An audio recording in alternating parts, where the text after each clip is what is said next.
I then worked in a real estate agency. She showed people apartments that they could rent and got a good percentage from it. I tried to work honestly and conscientiously. I didn't deceive anyone. I looked for options that best suited my clients' needs, and I didn't particularly impose ones that were beneficial to me. So my reputation was good. Word of mouth spread from friend to neighbor about my good work, so I didn't complain about the lack of clients. I don't know about other realtors, but I had a list of non-deliverers.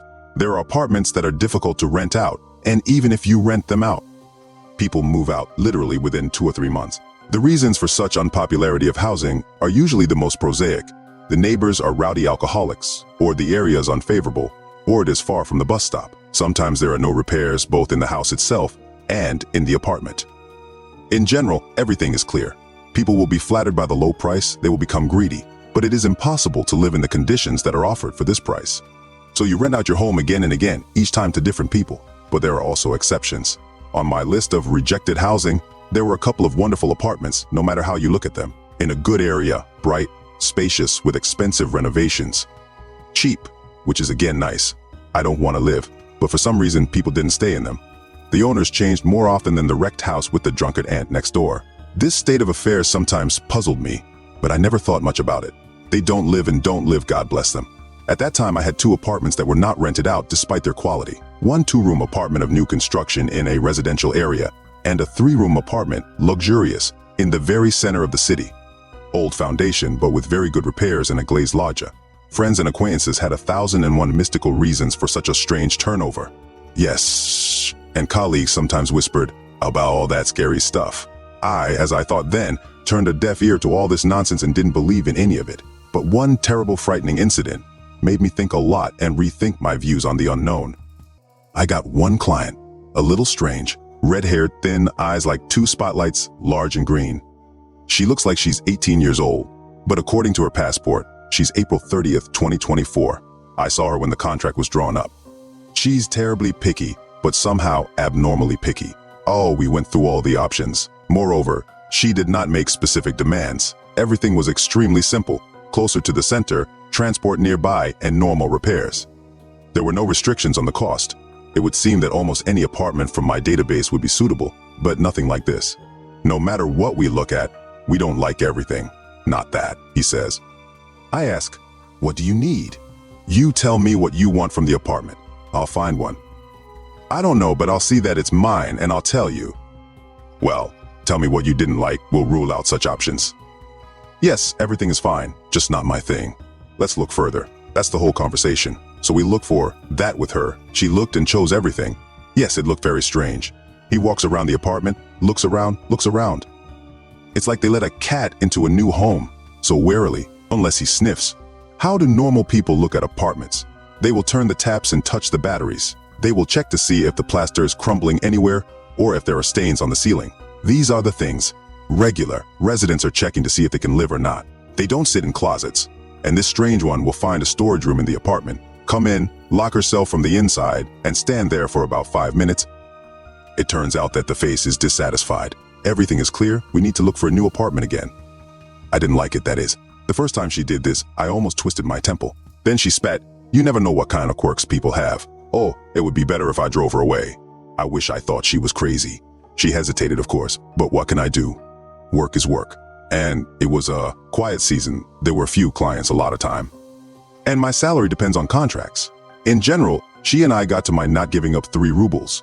And this apartment is my cousin's. She lives in another city, so out of family and friendship, I always concluded a lease agreement on her behalf. In general, we arrived, took off our shoes and entered. This girl didn't even walk 10 minutes. I didn't even go into my beloved's closet. He flies up to me, takes it and says, "This is exactly what I need. I really like everything." And her eyes are shining and her smile is all 32. Then a little creepy. Well, I think, thank God. Maybe at least this one will live here since she has such love at first sight for this apartment. W.E. immediately concluded an agreement and paid off. I kept 2 pairs of keys for this apartment. I immediately gave one to her and left the second at home. I didn't think to grab it. I didn't think that it would work out so well and that the apartment would be rented out. Stupid, in a word. I still curse myself. This redhead and I agreed that I would deliver the keys to her in a couple of days. 4 days later, on Wednesday, I had business not far from that place. Well, I decided, why run around the city back and forth? I'll free myself and drop off the keys. I called this morning. The phone was switched off. Well, I think he's sleeping, maybe. I'll take the keys with me and call. I sorted things out late in the evening, around 7 o'clock. And it was winter, it got dark early. Not a pitch black night, of course, but a dense twilight. I called my cell phone, and it was still disconnected. And I don't want to go on purpose again. It's lazy, and gasoline is expensive again. Here a plan, rare in its idiocy, was born in my head. Let me, I think I'll bring the keys and leave you with a note. The door there closes with a bang. I'll go in, put the keys on the table, and go out. I arrived and called my cell phone again. It was still disconnected. The windows in the apartment are dark, which means no one is home. Got up. I ring the doorbell, just in case. Silence. Does not work. I think maybe the light was turned off. Although it's strange, the lamps are on in the entrance. I knock for safety. Zero reaction. There is definitely no one at home. I open the door with the key and go in. She flipped the switch. It was as dark as it was. Indeed, there is no electricity. Well, I think everything is clear. She took off her shoes and went into the hall. This is the farthest and largest room in the apartment. I wouldn't go that far, but the owner left little furniture. The table was only in the hall. Shouldn't I have thrown my keys and a note on the floor? It would be better if I threw it. I went in, laid out the key, and tore out a piece of paper from the notebook. I stand with my back to the door, rummaging through my bag, looking for a handle. I hear some rustling and footsteps behind me. I turn around thinking, has the hostess returned? And I didn't seem to hear the door slamming. Maybe she was sleeping on the sofa in the bedroom. What else could she do in the dark? And I'm so beautiful I showed up without an invitation. I turned around. And I saw, Lord, what I saw. I still get goosebumps when I remember. There is something standing in front of me, high, almost to the ceiling, with a twisted neck. The eyes are like two black holes, the very pale to blue. Skinny, all the bones are visible, stooped, naked, stands and sways. People can't stand like that. So snake-like. He stands there, looks at me, and smiles a creepy smile. In the twilight, oh how well everything was visible, down to every disgusting detail. My soul has sunk into my heels. I want to scream, but my throat is constricted. Instead of screaming, a kind of horse comes out. I should run, but I'm rooted to the spot. I stand neither alive nor dead. I clutch the bag in my hands, and this thing apparently got tired of looking at me. It extended its flabby, cyanotic hand towards me. This is where my nerves went away. I fainted smack, and there's nothing. I don't know how long I lay there like that. I woke up from a strange sound. It looks like someone is slurping. Children eat so little when they have not yet learned how to behave at the table. I felt so terrified. It has never been so scary again, and God willing, it will never be again. Am I supposed to be the one being eaten? Although it doesn't seem to hurt me, and no one is touching me. I'm lying to myself.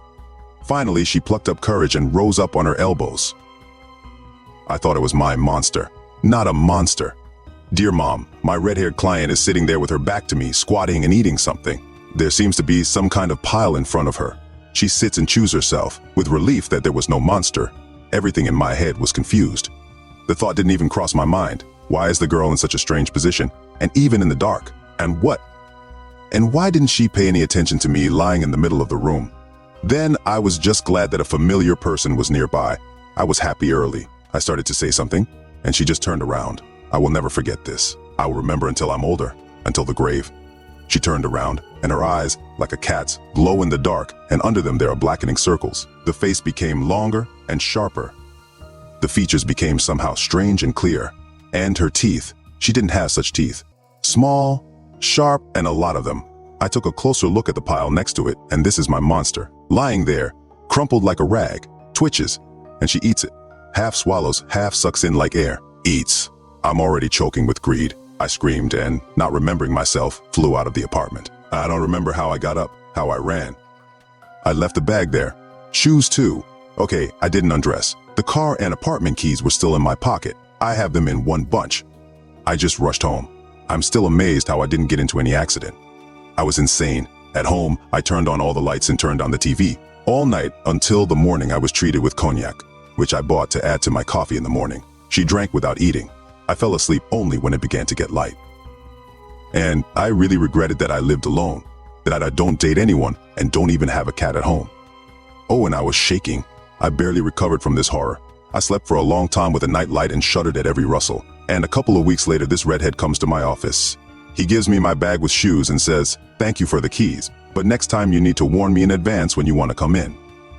You never know what people are busy with. He looks at my pale, elongated face, smiles so sweetly and goes out calmly. What was that? What? After that, this girl lived in the apartment for 6 months and then moved out. I didn't observe any more strange things about her. Yes, I wasn't eager. It was impossible to lure me to this lady with a role, and I couldn't be forced to go under a machine gun. The contract was terminated in the office. I didn't even go to check if everything was in place in the apartment and in order. I got off, and it's okay. But what's strange is that after this girl, a young family with a child rented the apartment. And they still live there. Moreover, they bought this apartment and were very happy. And this is after the tenants changed almost every 2 months. So the question arises, what did this strange girl eat? And who or what is she? What was that all about? Although I try not to think about it. It's calmer this way. Now I just take it for granted that there are strange things. And I try not to remember, just accept it as a fact. Learn to live with it and forget. Are there lions in Africa? There are ghosts somewhere too. I only pray for one thing, that this somewhere would be far away from me.